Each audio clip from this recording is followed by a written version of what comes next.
स्पर्धेमध्ये आज जे कबड्डीची स्पर्धा आयोजित केली त्याला मनापासून तुम्हाला शुभेच्छा देण्यासाठी आणि अजितदादांच्या सुद्धा वाढदिवसाला शुभेच्छा देण्यासाठी सर्वजण उपस्थित राहिलेले.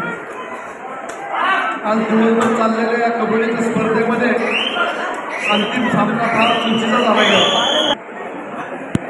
याच्यामध्ये प्रथम क्रमांक अंजुमन संघाने जिंकला पटकावला आणि स्वराज संघाने उपविजय झाला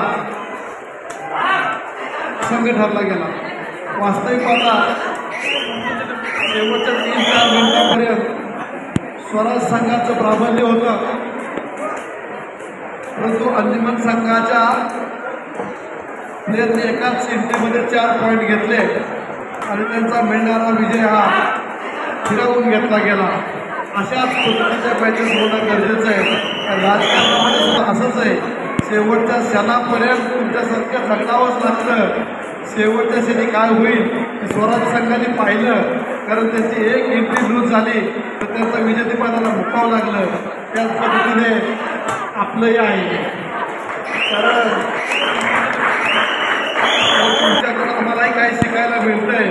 आमच्याकडून काही चांगले गुण असतील तर तुम्ही घ्या, तुम्हाला नाही पटले तर सोडून द्या. अशाच पद्धतीच्या स्पर्धा आपण नेहमी आयोजित करत असतात. आणि किशनजी जाधव यांनी सांगितले असतो या भागामध्ये कबड्डीच्या स्पर्धेला वाढ मिळण्याच्या उद्देशाने यांनी आज मॅचेस भरवलेले आहेत. परंतु तुम्हाला सांगतो, तुमच्या वयात असताना आम्ही सुद्धा फुटबॉलचा गेम खेळत असताना सोलापूरच्या पार्क मैदानावर यायचो. त्यावेळेस इथली रामवाडीची आणि करमाळ्याच्या टीम समोर कबड्डीसाठी यायच्या.